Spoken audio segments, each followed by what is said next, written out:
कुछ वर्ष पहले एक शब्द अक्सर खबरों में रहता था, जल्लीकट्टू। जल्लीकट्टू तमिलनाडु में खेला जाने वाला एक पारंपरिक खेल है जिसमें बैलों की रेस की जाती है। वर्ष 2014 में माननीय सुप्रीम कोर्ट द्वारा इसे पशु क्रूरता मानते हुए प्रतिबंधित कर दिया गया, लेकिन बाद में वर्ष 2023 में एक निर्णय में सुप्रीम कोर्ट द्वारा इसे तमिलनाडु की संस्कृति का हिस्सा मानते हुए जारी रखने की अनुमति दे दी, जिसके बाद से गोवा से लगातार एक मांग उठ रही है धीरियो बुलफाइट से प्रतिबंध हटाने की। गोवा में सांस्कृतिक और पर्यटन कारणों से सांडों की लड़ाई, जिसे स्थानीय भाषा में धीरियो या धीरी नाम से जाना जाता है, को वैध बनाने की मांग उठ रही है। गोवा के लोग इसे वहां की संस्कृति का एक अहम हिस्सा मानते हैं। प्रतिबंध के बावजूद गोवा के कई गांवों में यह प्रथा आज भी जारी है। अब बात करते हैं कि गोवा में यह धीरियो बुलफाइट की उत्पत्ति कहाँ से हुई। गोवा में यह धीरियो बुलफाइट पुर्तगालियों के आगमन के साथ शुरू हुई। इसके अंतर्गत दो विशेष रूप से पाले गए और प्रशिक्षित बैल एक दूसरे के समक्ष शक्ति प्रदर्शन करते हैं, यानी कि एक दूसरे सांड की भिड़ंत होती है। ये आपस में तब तक टकराते हैं जब तक दूसरे एक सांड दूसरे सांड को अखाड़े से बाहर ना निकाल दे या दूसरा सांड भाग ना जाए।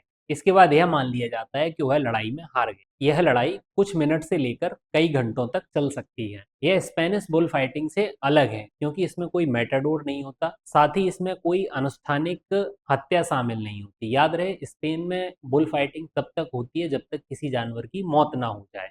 धीरियो बुल फाइट चर्च से संबंधित समारोह, कृषि उत्सवों का अभिन्न अंग है तथा यह एक लोकप्रिय सामाजिक आयोजन। यह स्थानीय अनुयायियों को आकर्षित करता है। गोवा में फसल कटाई के बाद या भोज के अवसर पर, उत्सव के दौरान धान के खेतों या फुटबॉल के मैदानों में इसे आयोजित किया जाता है। बात करते हैं कि इसे वैध बनाने की मांग क्यों उठ रही है, क्योंकि सितंबर 1996 में एक कार्यक्रम के दौरान एक सांड ने एक शख्स की हत्या कर दी, जिसके बाद एक एनजीओ पीपल्स फॉर एनिमल्स ने मुंबई हाई कोर्ट में याचिका दायर की। इसके बाद बॉम्बे हाई कोर्ट ने वर्ष 1997 में पशु निवारण अधिनियम 1960 के तहत इसे प्रतिबंधित कर दिया गया, जिसे सुप्रीम कोर्ट ने भी इस फैसले को बरकरार रखा। जल्लीकट्टू से प्रतिबंध हटने के बाद गोवा से लगातार धीरियो बुलफाइट से प्रतिबंध हटाने की मांग उठ रही है।